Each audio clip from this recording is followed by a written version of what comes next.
Well, good morning. It's great to be with you. My name is Dan Meyers, and I am a pastor in our denomination. And as you heard earlier, I'm planting a church in Burbank, North Hollywood area of Los Angeles.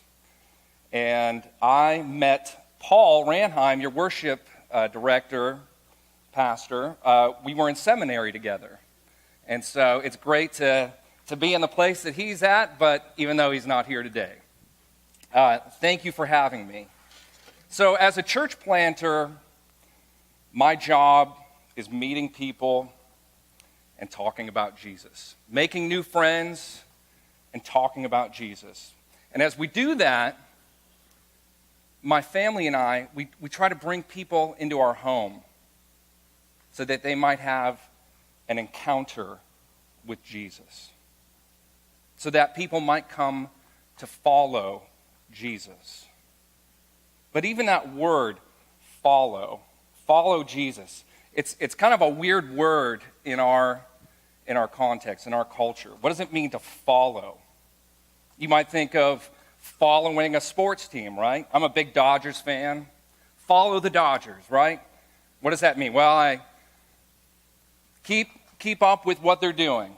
I kind of read the news stories. I go to games, but it's kind of it's a passive participation to follow a sports team.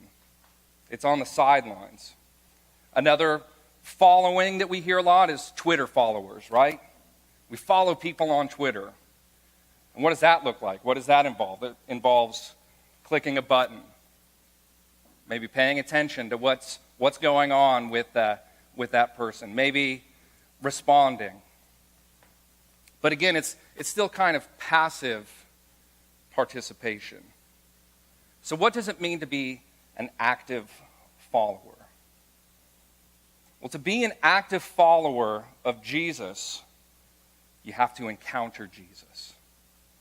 And so this morning's text, we're looking at an encounter with Jesus. Simon Peter, how he encounters Jesus and how Jesus calls him to follow. You may have heard the name John Scully. In the 1970s and early 80s, John Scully worked as a vice president for Pepsi. And he was the guy that was credited with really taking Pepsi to number one, winning the Cola Wars. And so in the early 80s, here he is. He's this top exec. He's got a job in one of the biggest corporations in America. And he's got a great salary, right? And then a bunch of nerdy computer guys come to him. And they say, we're working in our garage, but we want you to come and work with us. Come and follow us. And they try to entice him by giving him vision. And the leader of that group, you've probably heard of him, a guy named Steve Jobs. He said, do you want to sell sugared water for the rest of your life? Or do you want to change the world? They put a mission in front of him. Steve Jobs painted this picture of being part of something greater and changing lives. And he did. He followed Steve Jobs. That's following a man, a corporation, certainly changed the world. But what does it look like to follow Jesus? To change the world? Well, again, let's look at how Peter encounters Jesus. And before we do that, let's just take a moment and pray. Lord Jesus, thank you for your word this morning.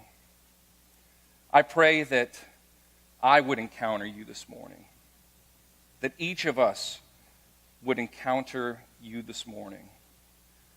Your greatness, your holiness, your goodness, your mercy, your grace.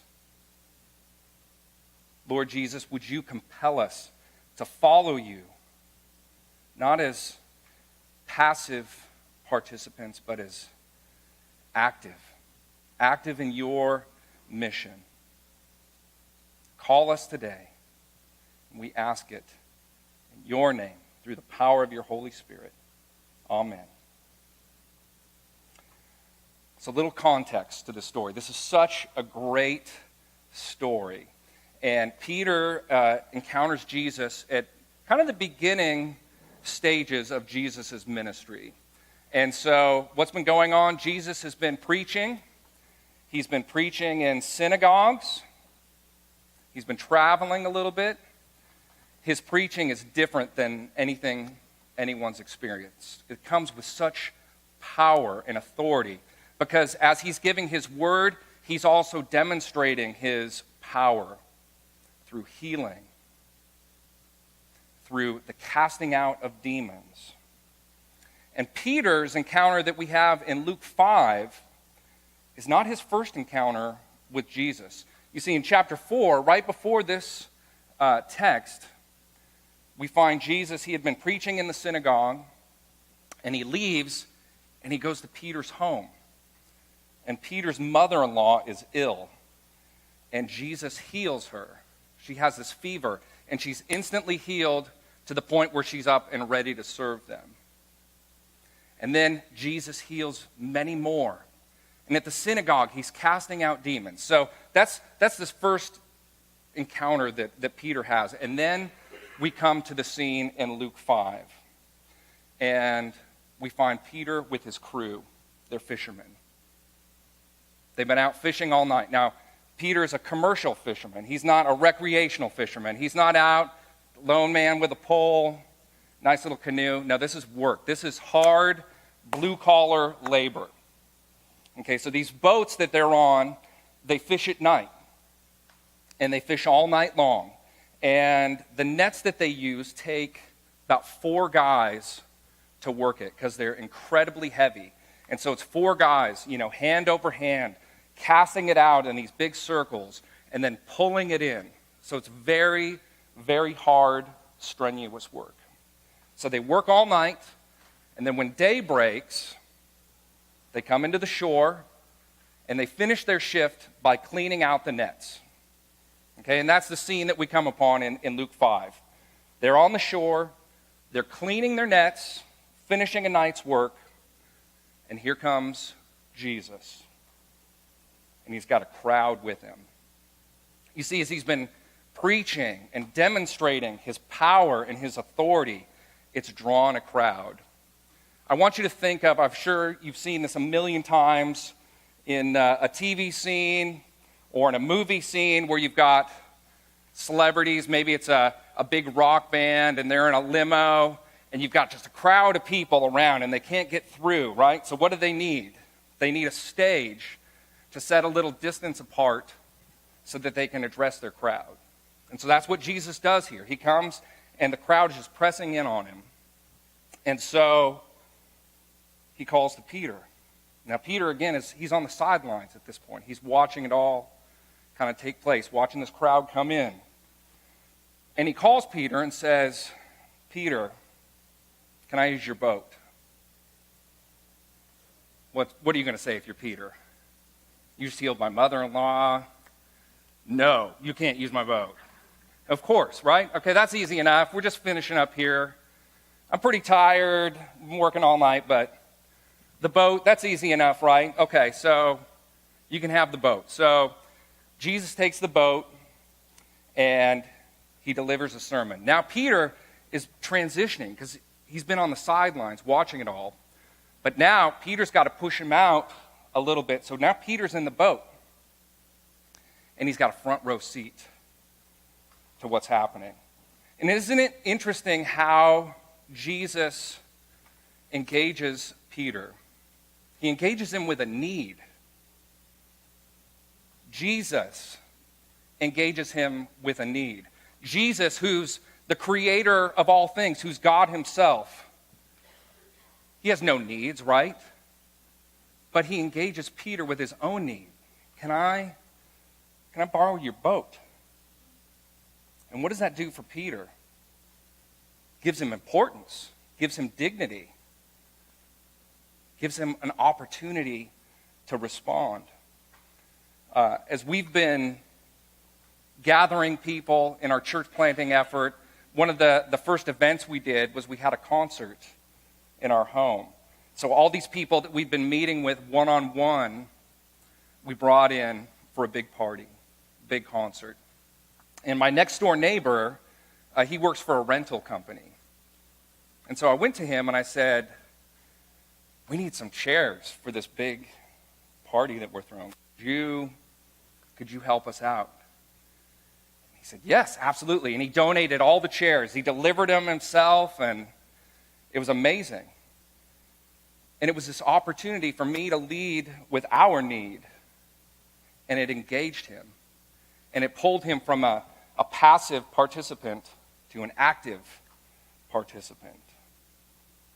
And so that might be something for each of us to think about. Who are the people in our lives that we can engage with our own need as an opportunity to give them dignity, to give them importance? And even as a community, how can you engage the community around you, maybe with your own needs of this church? To say, Santa Barbara, we have some needs. Can you help us? And make that transition from the community being passive onlookers to active participants. That's how Jesus works. That's how he starts to draw Peter in, leading with that need. So Jesus does that. He preaches his sermon, and Peter's sitting right there. Jesus ends the sermon, and Peter's probably like, wow, that was amazing. All right, well, I'm going to head home now. Pretty tired. Been working all night. It's been a long night. Welcome for the boat. I'm going to head off. But Jesus then draws him in even a little further. In verse 4 of chapter 5, he says, and when he had finished speaking, he said to Simon, put out into the deep and let down your nets for a catch. Okay, now Jesus is asking for a little bit more, right? First it started just the boat. Okay, that's fine, the boat. But now you want the boat. You want more of my time. You want the nets, which also means you want my men, because those nets are big. I can't work them by myself. So you're asking for a lot more now, Jesus. These nets, the nets that they use are called trammel nets. Excuse me. And the trammel net is a linen net. And they use it at night, and only at night, because the fish can't see the linen at night. But if you were to use these nets in the middle of the day, the fish would see it, and they'd avoid the net. Okay, so Jesus, you want me to go back out during the day and use the net that the fish can see? Like, that's not going to work. So you're asking me to do all this, but Jesus, it's the wrong time of day. You don't fish now. You don't fish with these nets. And I don't know if you noticed, but there's this huge crowd, noisy crowd. Maybe not the best environment for fishing. Seriously, Jesus? Did I mention that I'm tired, that I've been working all night long? You're asking for a lot here. And what you're asking for is really impossible. I have a brother-in-law who's a professional big wave surfer. He surfs these big wave competitions. Have you heard of Mavericks? Okay, if you're into surfing, you've probably heard of Mavericks. Big wave competition in Santa Cruz. And so my brother-in-law, Shane, he catches these waves that are like 50, 60 feet tall. Crazy, crazy stuff. Now me, I know nothing about surfing. Nothing. I've never been up on a surfboard. I've seen it. That's about as much as I know. So imagine Shane is surfing Mavericks, and he comes in, and it's like, Dan, I didn't catch any waves today. It's a really hard day. And I say, Shane, let me tell you what to do. You're going to go back out there. Okay, you and your crew, bring the jet ski guy, bring the photographer, go back out, And this time, no wetsuit. Leave the wetsuit behind. And when you get out there, you know how you normally paddle into the wave? Don't even paddle this time. Just wait for it. And when you get up, I want you to just stand with your feet together and straight up. Okay, what would Shane say to me? At best, he'd probably laugh pretty hard. At worst, he'd probably punch me in the mouth. What are you talking about? That's ridiculous, right? Wouldn't you expect that to be Peter's response too? Jesus, what are you talking about? That's ridiculous. None of that is even going to work. But how does Simon Peter respond? In verse 5, he says, Master, we toiled all night and took nothing. So he's starting to make his excuse, right? He's starting to reason with Jesus a little bit. But notice he starts with an address of Master. He starts even recognizing Jesus is an authority here. Master, we took in nothing all night, but at your word, I will let down the nets. A couple months ago, my family and I, we had a super long day. And we get to the end of the day, it's late into the evening, and we haven't eaten anything. We're starving. So we say, all right, let's call in Habit Burger. So we do our online Habit Burger order. And I go to pick it up, and I get it, and I bring it home, and it's almost closing time, and I get it home and realize that they've messed up our order. Now, my wife and our daughters have celiac disease, which basically means they can't eat gluten. And the way that the order got messed up was, instead of lettuce wraps, they gave us buns. Now, my wife is so sensitive to gluten that even a trace amount will make her sick for like 4 days. So this Habit Burger order when we got home is poison. Oh man, my kids are starving, everybody's hungry. I got to go back. So I'll go back. So I take the order back, and Habit Burger's already closing down. The doors are still open, people are eating, but the register's closed, and the cooks are scrubbing the grill down. And I mean, they're working it. They're like on top of the grill and like chiseling away and spraying it. And oh gosh, I feel so bad. So I go to the manager. I said, I'm so sorry. Our order got messed up. And I explained the whole deal. And she says, no problem. We'll remake it. So she turns to the cooks. Fire them back up. We're going to make 5 more burgers. And you could see the frustration in their eyes. We already started cleaning this thing. We're tired. We want to go home. But they say, okay, boss, we'll do it. So they recognize her authority. And even though they're tired, they do what she asks. And that's what we see here with Peter. He recognizes Jesus' authority. And so he does what Jesus asks. And in Peter's response, again, if you think of this along the lines of a Twitter follower, he's becoming more than a Twitter follower. A Twitter follower is one that's just listening, paying attention. But now he's responding with action, with obedience. And following Jesus is that. It's not just listening. It's not just taking it in, but it's responding. It's responding with action. And this is what Peter is beginning to do.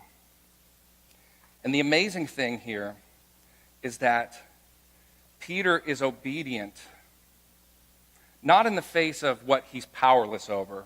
If you look at the kind of the earlier things that Jesus is doing, he's casting out demons. Peter certainly can't do that, right? Okay, that's your job, Jesus, sure. He heals Peter's mother-in-law. Okay, I can't do that. Jesus, that's your territory. But here, this is Peter's business. Now we're talking where I'm the expert. I know fish, Jesus. Don't tell me how to fish. But being a follower of Jesus is about obeying his word, especially where we think we know better,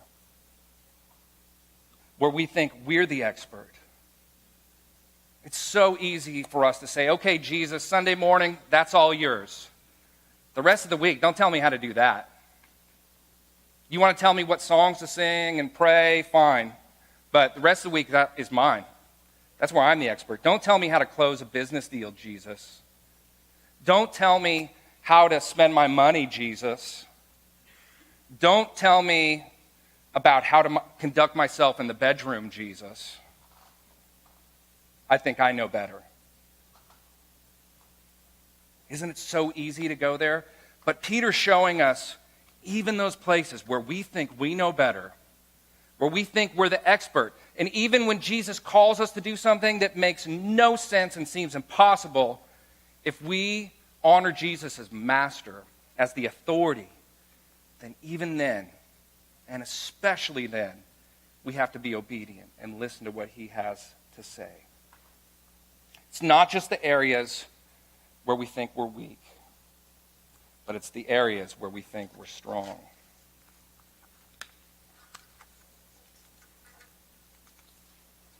So Peter and his crew, they go back out, they obey, and they cast the net, and what happens? Verses 6 and 7. They enclose a large number of fish. Their nets were breaking. They signaled to their partners in the other boat to come and help, and they came and filled both boats so that they began to sink. These professional fishermen understood what was going on here.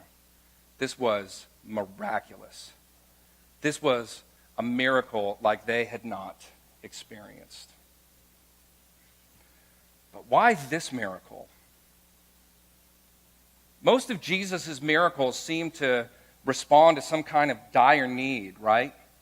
Someone who's blind. Okay, well, let's give them sight. That's a dire need. Someone who has a demon in them is possessed. Let's cast it out. That's a pretty dire need.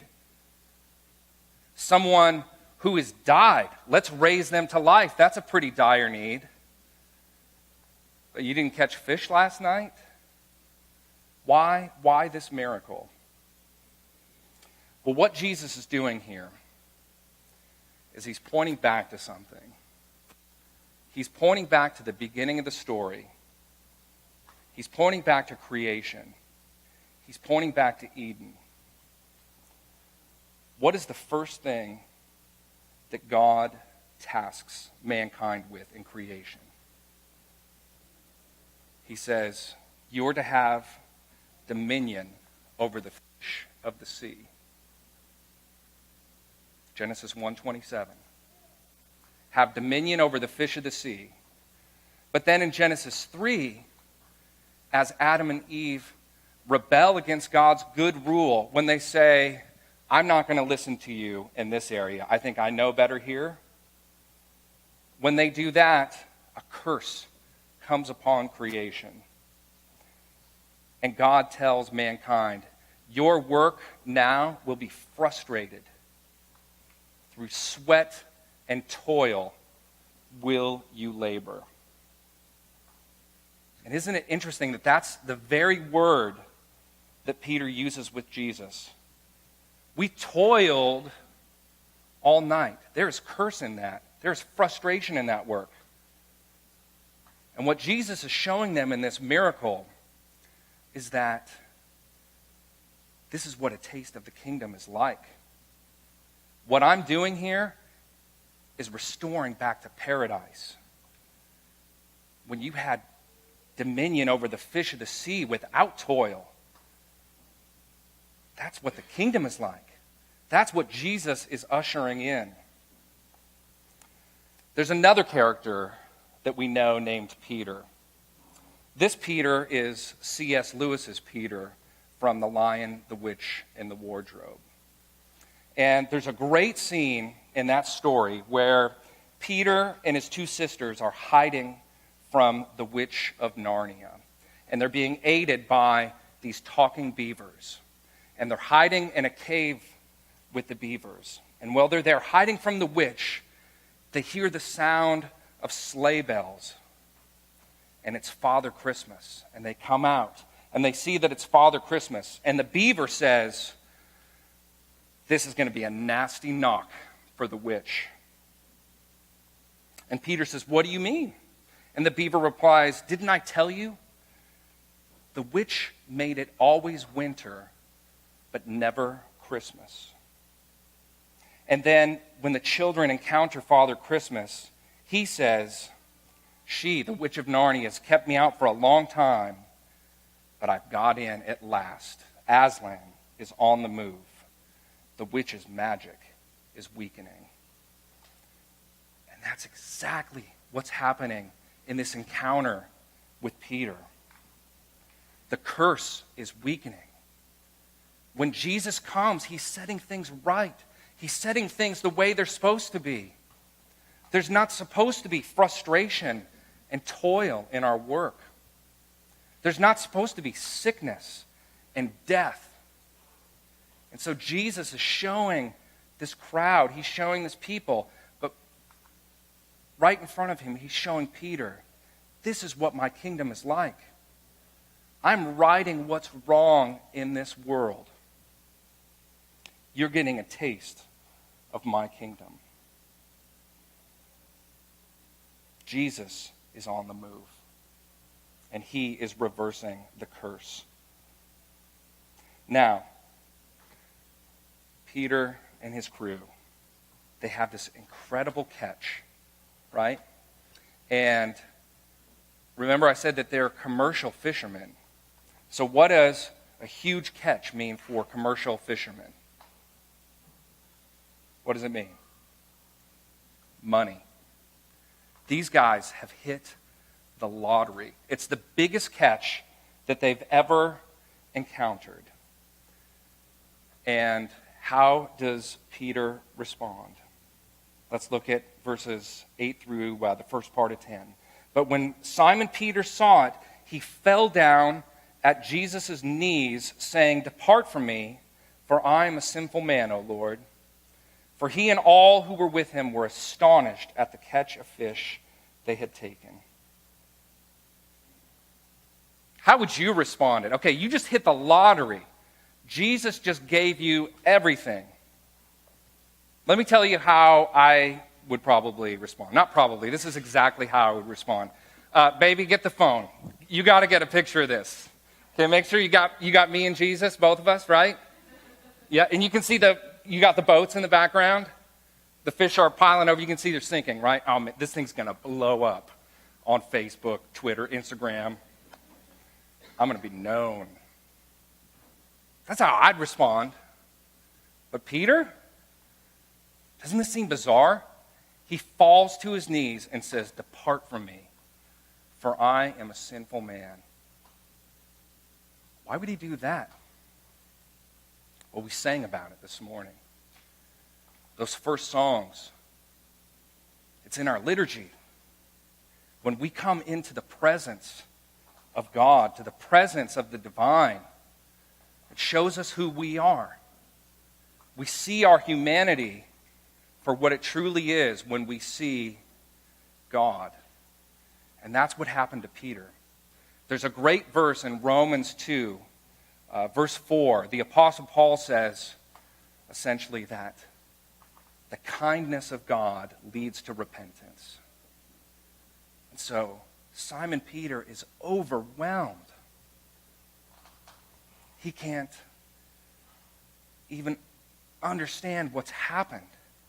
Why would I deserve this? Why would I just get the lottery? Me, a sinful man. And so he has this huge awareness of who he is. And he's not giving a specific confession at this point, saying, Jesus, I lost my temper with my wife this morning. I had a little bit of a sailor's mouth this week when I was in the boat, a little frustrated. He's not saying that. He's having just this general sense of the presence of God, the knowledge of God, the purity of God, and it humbles him. It brings him down to the knees of Jesus. And being a follower of Jesus is what has to happen. This is what has to happen in order for us to be followers of Jesus. We have to have a sense of who God is and who we are. A sense that you are God and I am not. You are the authority, I am not. And I am undeserving of all these good gifts, for I'm a sinful man. Peter believes what? What would Jesus want with him? He's just this ordinary, sinful guy. Jesus should be working with the pious, not him. And what Jesus is showing him is that exact awareness of who he is what's required for service. Peter, if you're going to serve me, this is what I need. I need you to know that you need me, not the other way around. And then Jesus responds to him. What do you want Jesus to say at this moment if you're Peter? Your sins are forgiven? Maybe. Maybe you want to hear him say, Peter, you're not a bad guy. You're a good person. You go to work every day. You take care of your mother-in-law. No, but Jesus doesn't correct him, does he? He meets him in this encounter, and he says, do not be afraid. Do not be afraid. What do you think Peter was afraid of in this moment? Was he afraid of what everyone else would think? They know me as big, strong Peter, the tough fisherman. And now they see me falling at the knees of Jesus. What are they going to think? Peter knows that this moment is a game changer. He might be afraid for, what does this all mean now? How is this going to change me forever? And Jesus says, don't be afraid. And then the great three words that I think really capture the Christian walk, that capture following Jesus. Jesus says, from now on. Things have changed. From now on. There's what happened before, and there's a moment. There's a moment of decision here. Peter, from now on, things are different. Your very livelihood is going to be different. From now on, you will be catching men. If you're not a follower of Jesus, I wonder if you hear that phrase and think, I don't know if I like that. Being caught like a fish. I don't know, Jesus, that I want your hook in my mouth. Might be a little bit offensive. I don't need to be caught. When you catch something, you flay it and devour it. I don't know about that. But what's beautiful here, and we get it in the original Greek language, there's another word that's kind of melded in here, and it's life. From now on, it should be literally, you will catch men to life. This catching isn't to be devoured. This catching is to bring life. You know, we think about getting hooked on something, maybe in a negative context a lot, right? Hooked. I don't want to be hooked on drugs, right? But maybe I want to be hooked on phonics. So maybe a hook isn't so bad, right? What if I'm hooked on a really good book? If I'm hooked on a great story? And that is the hook of the gospel. The hook of the gospel is beautiful news. It's good news. It's not good advice. I'm not hooked on good advice. I'm hooked on good news that something has been done on my behalf that changes everything, that becomes a from now on in my own life. The good news is that Jesus has done something that I could never do. That Jesus has paid the price for my failures. All those times in my life where I have said, you know what, I think I know better, God. I'm the authority. Those times deserve justice. Those actions of doing that has vandalized all of creation. Since Adam and Eve did it till now. And Jesus says, I love my creation, my people so much that I'm willing to suffer the consequence in their stead. Jesus takes it upon himself, and then he gives to us what's credited to him, a perfect life. And so that now when we're faced with the holiness of God, the perfect knowledge, the perfect purity of God, we can stand before him because of Jesus. And putting our faith and trust in that, in the life, death, and resurrection of Jesus. That's the good news. And that is what Jesus tells Simon Peter, you are going to catch men to life. You're going to set them free to live life like it was made to be lived. That is what following Jesus is about. It's about following in faith and in trust. Following him in what he has already done. And so, our fishermen, they respond to this. We see it in verse 11. And they had brought their boats to the land, and when they had brought their boats to the land, they left everything and followed him. They left the biggest catch that they had ever seen in their entire lives. They left the lottery behind. Why? Because they understood that from now on. They understood that following Jesus was way better than that catch. It was way better than anything that they had ever done. But I'll be honest with you, following Jesus can be hard. It's hard to leave the net behind, to leave the boat behind, to leave the fish behind. It's hard, but the beauty is we do it together. That we're like these fishermen. We're not on our own, one man with a pole and a boat. We're doing this in community.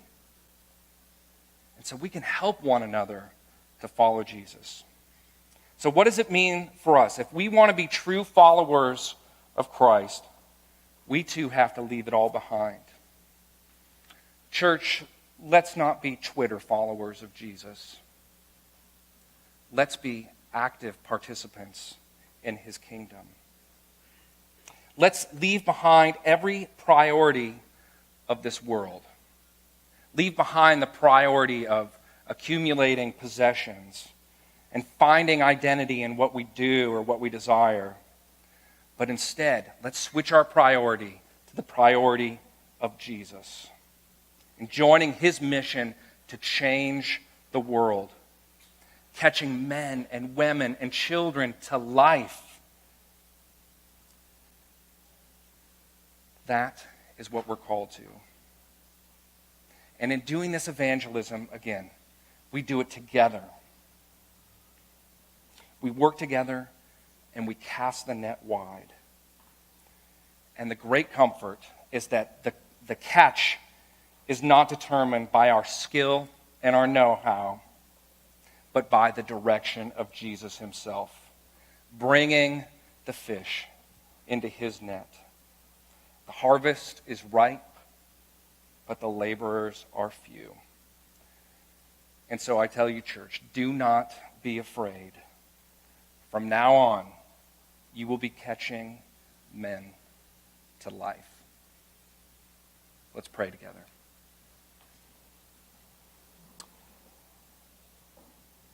Lord Jesus, you are awesome. Lord, you have done exactly what you call us to do. You left behind the comforts of the heavenly realm to go out and fish, to fish for us, to bring your people back to you, to right what is wrong in this world. And Lord, I pray that you continue to meet us where we're at, that we would encounter you more and more so that we might follow you more and more. Lord, comfort us and remind us that we don't need to be afraid, that you provide, that you give us all that we need. And Lord, work in us to move us into a new vocation of perpetually catching men to life. Help us to do that in our workplaces now, in our neighborhoods, with our families, with our friends, in this city and in the world. Jesus, help us to cast the net wide to bring in your harvest. We ask this all, Lord God, in the name of your Son, through the power of your Spirit. Amen. Well, let's stand and